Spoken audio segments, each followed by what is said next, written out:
Политиката на регионален развој мора да се промени. Во наредниот период сите пари да не завршуваат во Скопје, туку да се поделат пропорционално во сите плански региони.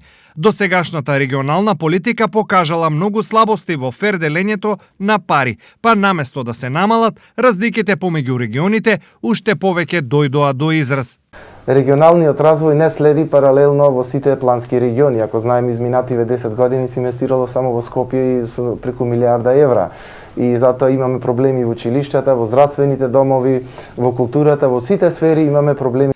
Неравномерниот развој на регионите не им дава фер шанса за равномерно привлекување и на инвеститори.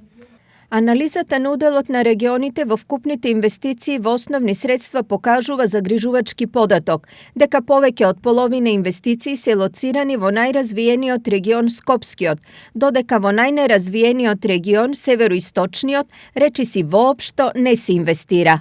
Стои во публикацијата Политика за равномерен регионален развој на Фондацијата за отворено општество. Токму ова мора да се смени за на општините да им се обезбедат подеднакви и фер услови за развој. Да, во секој случај значи треба да се земе тоа да биде во предвид.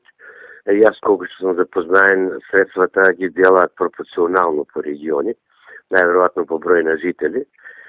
Така да тука веќе се губи смислата за равномерен регионален развој.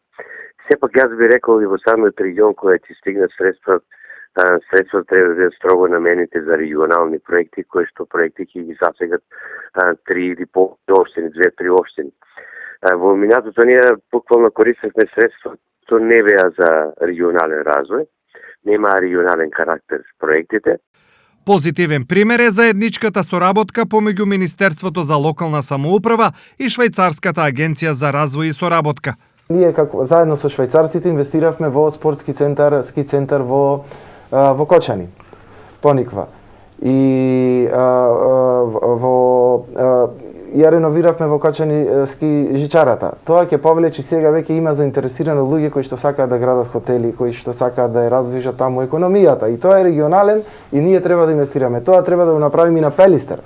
Значи, независно што нема проект, ние мораме да најдеме начин како некој да направи проект. Во оваа насока во тек е изготовка на нова 10-годишна стратегија за равномерен развој, која треба да ги исправи грешките на претходната и повеќе шанси и пари да им даде на понеразвиените.